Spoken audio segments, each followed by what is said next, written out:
He picked up this dagger, covered in rust. Most people would have tossed it aside, but not him. At first glance, it looked hopeless. Years of rust eating away at the blade. But as he started working, little sparks of shine broke through. Every scrape revealed more of the steel hiding underneath. The handle was no different. Dull, worn, and forgotten. Slowly, layer by layer, he polished, cleaned, and brought back its true colors. It was like watching the dagger wake up again.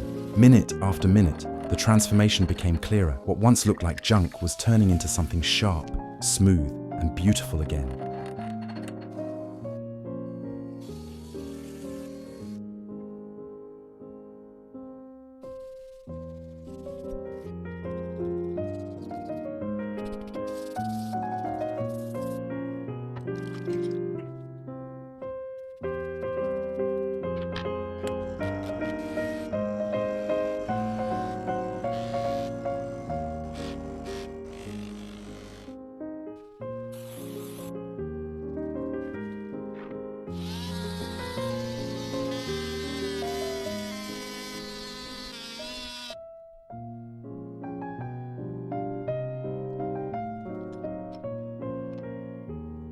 A lifeless piece became brand new. That's the magic of restoration.